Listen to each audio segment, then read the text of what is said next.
This hat that I'm wearing has flaps. Has ear flaps. Yeah, look. Bring them down. Show the crowds. Come on. Wow. I know. Check that out. Yeah, come on, let's have a round of applause. Transformation. Let us know in the comments what you think of the hat.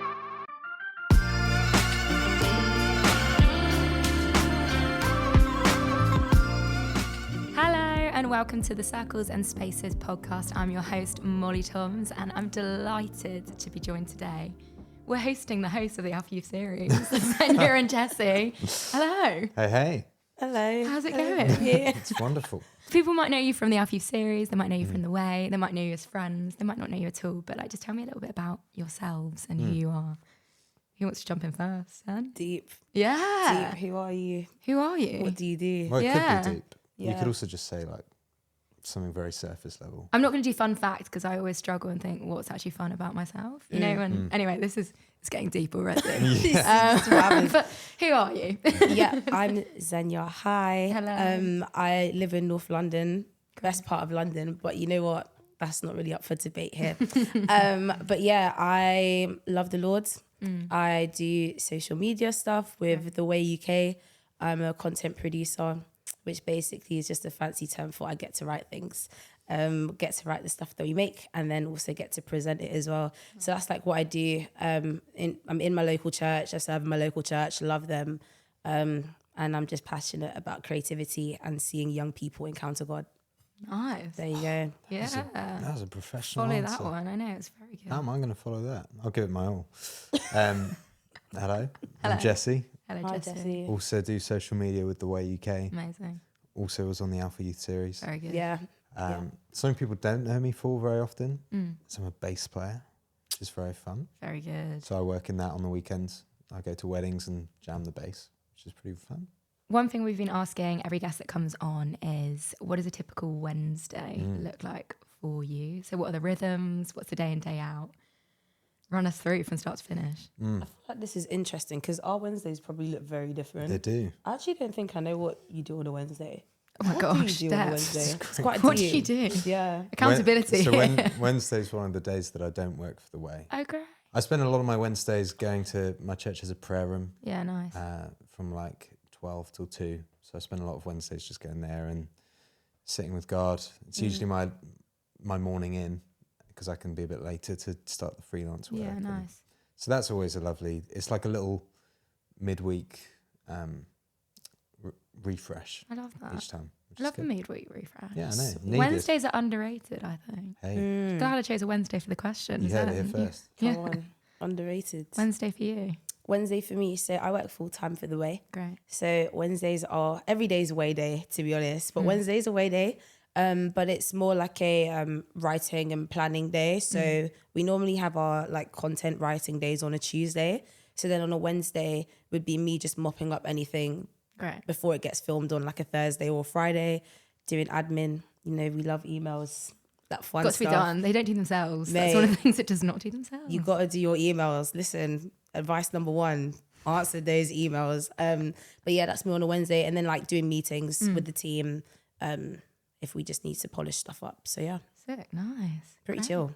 Love that. Yeah. We're talking about youth ministry on this podcast, and sort of the heart behind Circles and Spaces is just to gather youth leaders to talk authentically about like mistakes, joys, struggles, hopes. I'd love to just talk about you guys and what you've experienced. I've assumed right now within this question that you've grown up in church. That might be wrong. That might be right. But did you have youth leaders in the past, and like kind of what have you learned from them?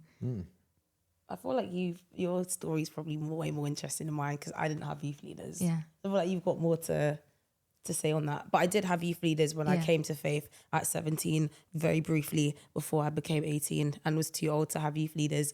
But I did have youth leaders for a very small period of time and they were incredible. Nice. They were like the best 3 youth leaders I could have ever had.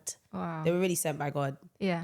because I didn't know anything about youth. Yeah. Growing up, like my church that I grew up in the Catholic church, and the church we went to just didn't really have a youth ministry, which I'm like, guys, so sad. But the only time the youth got together was when we did like Holy Communion classes and then did our Holy Communion, or did like the confirmation like classes to then do the sacrament. So those were the only times where we got to hang out, but like we didn't really hang out. We just kind of like did the sacrament stuff, but we didn't really like have Sunday school or like learn about Jesus in the church that I went to. Yeah. But then when I became 17, I went to a different church, and then I got saved and was going to like their youth ministry. I was like, wow, this is really cool. This is so cool. I was like, first of all, there's so many people here my age. Yeah, like, great. love that. But also everyone's at like different stages in their faith. And I felt like then I was kind of like at the beginning of mine. Like I knew it's Jesus. Like I'd encountered him a couple times and I'm trying to get into the Bible, and that's about as far as I knew. And they were like so patient with me, like really more just wanting to get to know me and get to know my heart and get to know like what God had put on the inside of me, like what's God put on your heart. And then they just like nurtured that, like not just the youth leaders, but the youth themselves. Yeah, like beautiful. it was just such a nice environment. I'm so lucky, very grateful. That's beautiful. Yeah. Nice. See? Yeah, I was really blessed to have awesome youth leaders growing up. I remember when I became a Christian at 14, I had one mentor and youth leader in particular who decided that he would meet with me every single week, pretty much from like 14, 15 to 18, every single week we'd meet. Wow. Even through lockdown, we basically like Zoomed through that time and went on our 30 minutes of exercise together. And yeah, I was really blessed by him. He was a guy called Joel Nicholas, awesome guy. But it's funny having conversations with him nowadays about how he experienced that time. Because for me, it was like, you know, I was 15, he was just my youth pastor. Yeah. But he told me later on that there were times when he met me and I would just chat nonsense for like the hour that we hung out. As you should. And We've like, all been there. been Pro- there. Yeah, Could still honestly. be there. It happens. Still happens now. You Sometimes. know, I don't chat any nonsense anymore, of course. But, Hallelujah, but then, redeemed he said he'd meet with me once a week, and sometimes it would just feel like there was no progress being made.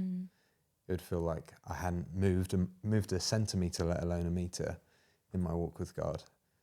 And there were times where he considered stopping because it took a lot of capacity. Like meeting with someone once a week, I can sometimes struggle to meet my friends once a week, let alone some like teenage boy. And so, yeah, he considered stepping out, and he felt really strongly from God. I need to keep on meeting with this guy and pouring into him, even when it doesn't feel like there's any progress. And he started fasting for me. And I didn't know much of this until later on, but he now says, knowing what I'm doing in ministry, seeing what I'm doing in ministry, it was worth every time it felt like there was no progress. It was worth pushing through that and pushing through the pain of giving time, even when it felt like it was worthless. Yeah, wow. And he's just so grateful that the Lord had a better plan than what he thought it would be. So I was super blessed. I was poured into, I was loved from a young age, and I was able to fail in safe hands from a very really young good. age. So youth work's had a massive impact on my life. Praise God. Yeah, it's cool. Love it's amazing, that. That's actually. special. Yeah, and it's things that you learn from other people that you then implement. Like, I wonder if there's anything that you've learned from the three that you met at 17 and Joel that you mentioned just then that you've like implemented now. Because I think you both mentioned serving in local church contexts, and what does that look like as now sort of like mentoring, discipling younger generations? Are there things that you've implemented that you've learned? We're both youth leaders, aren't we? Yeah. You're a youth leader, aren't you? I'm in the youth space. In the youth space, yeah. It's a very interesting one for me because like I don't have any youth that I like I'm not a youth leader, but like I'll preach to our youth. I will like meet up with youth and like after church and like we'll have conversations and I'll like pour into them. But like I wouldn't consider myself a youth leader, but I definitely do lead youth, and I also help with the youth leaders as well, like leading team. So I'm like in that space. One thing that I really loved that my youth leaders did was they just prioritize listening. Yeah, good. Listening will save you time, will save you conversations that you wish you weren't having. Listening saves, because I think it's very easy for us to, whether it's youth or whether it's leaders or whether it's team, like we know what we feel like the Lord is calling us to do in that space. And it's very easy to go in with an agenda and be like, oh, well, there's people here. Great. Let's just go. But like taking time to sit with people and see what is the Lord put on them. Because what the Lord's put on our hearts is important, but what the Lord's also put on their hearts is important as well. And I think taking time to like listen to young people, listen to like what's stirring on the inside of them, like what are they interested in, listening to leaders, like, okay, what are your passions, like what is the Lord calling you to do? And then it's like, okay, cool, how do we do that here in like a broad way? I think it's great to have vision, it's great to have dreams, but it's also great to listen to what's on other people's hearts as well. And I think when we're better listeners, then we steward people a lot better. Yeah. I think it's a funny time to be a youth leader because of two sides to it. You get one side of being a youth worker at the moment where Gen Z is spiritually open. Whoa, abundance of youth. This is phenomenal. Yeah. We see kids walking off the street and becoming Christians all the time. Yeah. And if that's your story and your youth group, come on. We bless that. So good. And then there's the flip side where your church and your youth group might not be thriving in that similar way.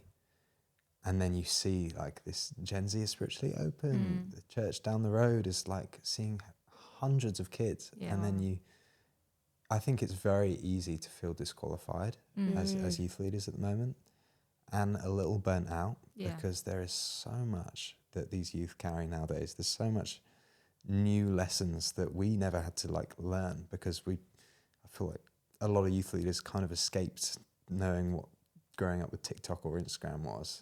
Whereas now there's this whole new world, this whole new culture that is confusing. And I know for me as a youth worker, like I grew up with a phone, I grew up with Instagram, and still like I hear about all these like new trends and new things that 14-year-olds are seeing, and it just blows my mind. I can't relate to it. I don't know what it is. I don't know how to talk kids through problems that I've never been through before. And so I think it's really easy to feel disqualified as youth leaders at the moment and a little burnt out, even if you're getting an abundance of youth. Also, you've got hundreds of youth. That's so tiring. Yeah. And I know from my story, you know, we talked a little bit about my youth leader who, despite not seeing returns, still poured into something. Yeah, wow. And I know for me, that's my story now with my youth group. Like I served last week and we had 4 kids come, which was awesome. And these 4 were great. But 2 of them got in a fight like halfway through. They like squared up to each other. We're like, guys, let's chill out. And it's like we have 4 youth crazy. and 2 of them fought. And it's like from a worldly perspective, it's like, oh great, that's a dying youth group. But actually like you have conversations with like one of them in a moment and they just show this glimmer of knowing God and beginning to know God through the ministry you're doing. And it's just so worth it. Yeah. And it's so beautiful. And it would be very easy for me and my youth team to be discouraged. Yeah. But in fact, it's the opposite. I'm encouraged because I see so many little moments because I get to see them as individuals. And I could compare it to other youth groups that have taken hold of this quiet revival or this Gen Z being open to faith. And they've been like, great, let's run with that and let's see hundreds saved. And I could compare and be disqualified, or I could be really thankful that God gets to do a little good work in the little area that I'm in. I met the Lord when I was 21, so I feel like I missed out on that crucial gap between being a youth, which I think now it's potentially fascinating that I work for an organisation that's like going after like the one and the youth and probably also the masses and the many. But I feel passionate about just those stories. I love hearing like the numbers of how Alpha Youth spreads and the numbers of people coming to faith, but I'm like, gosh, I so care about the one story. And I think it's just beautiful. And I think that's just so of the heart of God that, it is the many's, but it is just literally the personal interactions. I'm sure we've got many of those that we can probably like point to of moments in our lives and moments in others. But it's just so of his character and so of his kindness that he would just chase down literally the individual. It's literally biblical, like 99 to 1. So praise God for that.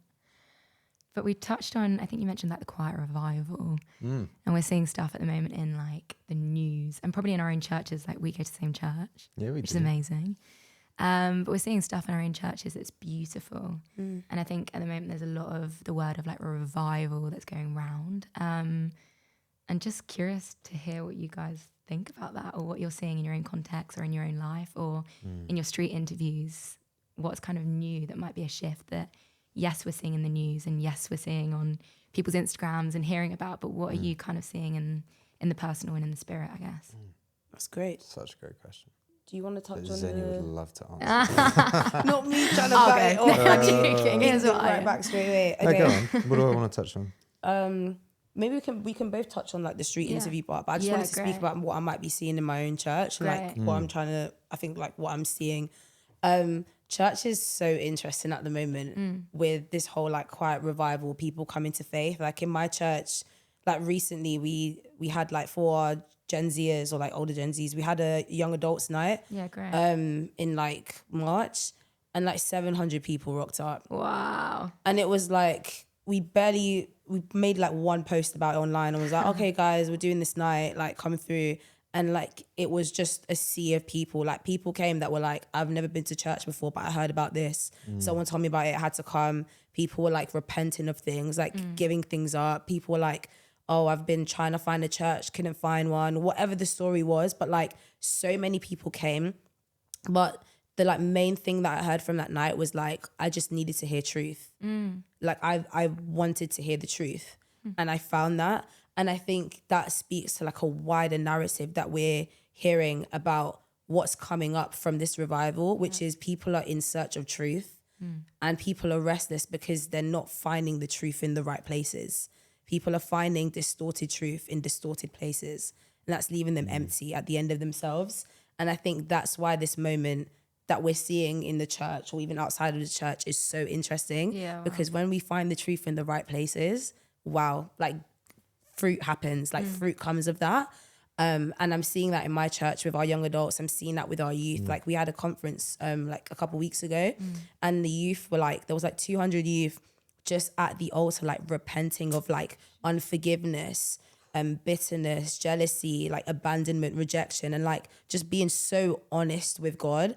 And I think that just speaks to like the truth that young people are searching for. Like people want honesty, people want to meet their maker, meet Jesus. Like we're all searching for it. And I'm just so glad now that people are finding it. And yeah, we get to kind of play a part in helping create environments for people to come and find the truth and come and find Jesus, because when you meet Jesus, like everything changes. Yeah, It's so good. Yeah. That was brilliant. Wow. I mean, it's evident, not just because the newspaper is Yeah. now writing on it, but because our conversations with people who haven't been to church before suddenly feel hopeful Yeah, where it used to be very good. hopeless. So true. And we've seen that over years where Yeah. we've been on the streets and we've asked people questions, not really ever received any hate or backlash on the street, I would say. Maybe once, but I can't even name it, because people are generally just super open to conversation. Yeah. It's amazing. And now, as you see in the news all the time, like articles are beginning to come out and write on this thing of this quiet revival. I think that the thing that's kind of been the most interesting with it is the kind of duality of such joy and excitement and newness and like just a taste of heaven mixed more than ever, I think, for a lot of people from conversations. Actually a taste of hell as well. Like more than ever, I'm hearing stories of people experiencing deep suffering personally. Yeah. I know for us, we go to the same church. Like we've seen what you could call like, you could say the word revival. Yeah. You know, when I joined the church a few years ago, we had 8 people in our little student ministry, and we started together, and we kind of just like started meeting on a Sunday, and now it's grown into this group chat of 400 with like 100 to 200 people there all the time, students wise. Within 2 years, it's multiplied like by so much. And then you go to youth on a Thursday night, and there's like 2-3 kids. That's not that that's a taste of hell, but it does show the kind of difference where there's like massive growth in some areas, there's massive decline in others. Yeah, for real. And I'm just hearing that more than ever. And I don't know, I think with all this mass salvation that we're seeing, with all this mass repentance that we're seeing, it's so beautiful. But I almost feel like a little bit of a call to get ready, because with that, I think we're going to have even more of a taste of hell. It sounds like scary. It doesn't have to be scary, but it sobers us to realize that we really need Jesus. Yeah, wow. We really need a taste of heaven, because when suffering comes, it is really painful. And I think it's going to come up even more and more as people's stuff comes to the surface, as they give their life to Jesus. It's just going to be a bit of a painful process, I reckon. Yeah. But that's a bit of a solemn point, like somber point, not solemn point. But I say it almost as a bit of like encouragement for if you're feeling discouraged. Yeah. Like if you're feeling a bit tired of having to like try and navigate what this openness looks like. It's almost an encouragement that God's in control, God's with you in it. And if you are feeling tired, it's okay. God isn't like afraid of tiredness, and he's very much with you in that. And he wants to come alongside you and strengthen it. He's created, like, you got to trust that God's sovereign, right? Yeah. He's softened the hearts of a nation, not because we can't handle it, but because the time is now. Yeah. Because the harvest is ready, and he wouldn't do that if he didn't have harvesters ready to begin. And it feels like daunting, because it's so like overwhelming how many people are open to Christianity. But God has done it because he wants to partner with each church, each youth group in it, and then see like mass salvation, mass people come to Jesus. I think what drew me to my youth leaders, and the reason why I really rate them and respect them, was because they just had an authentic culture. Like they didn't care to be polished. They just wanted to show us faith in action. Like faith in action is figuring things out. And for a generation that are seeking real, like seeking the truth, like if they came into the church and just saw a bunch of like almost like color graded in real life people, filtered in real life people, that's just going to draw them away, because that's what the world has. And they're leaving the world because they don't want that. And if they come into the church and they get that, then it's like, oh, it's so good. That's not what we're trying to do. Like we're trying to show people Jesus, you know? So good. And Jesus is like you said, he is the realest of real. And so let's be ambassadors of Christ, and let's show people the unpolished. Let's show that to our youth, you know? We've got a little inside joke with our friendship group at the moment. Where after you make a joke and someone laughs, you go, haha, explain it. Which is like super vulnerable. That's crazy. That's a vibe killer. If you laugh, and you actually don't know. And it just like, it kind of, I mean, we started it as a joke, because like, I think someone laughed, and then we were like, explain it, and they had no idea why it was funny. They were like, I don't know why they laughed. Like, it's real. You just laugh off the awkwardness. But like, it's real. You people just laugh when you don't even know or understand the joke. Yeah. And that's just like friendships, let alone what the world speaks for you to do in terms of trying to fit in and trying to act like you got it all together. Church has to be countercultural. I love that. So cool. Flip. Great. Yeah. Where should we go? I think we literally have to wrap up, but I could carry on talking for ages. Thank you so much for coming on the podcast. Honestly, truly a delight. And I felt weepy and joyful and honest and authentic. So thanks for sharing your hearts, your failures, your joys. Truly blessing. Thank you for what you do. Thank you for who you are. Thanks for being on the podcast. Come on. Thanks, Mike. It was a joy. Guys, this has been Circles and Spaces. Thank you so much for watching. You can like, comment, subscribe, and hope you enjoy it. See you soon.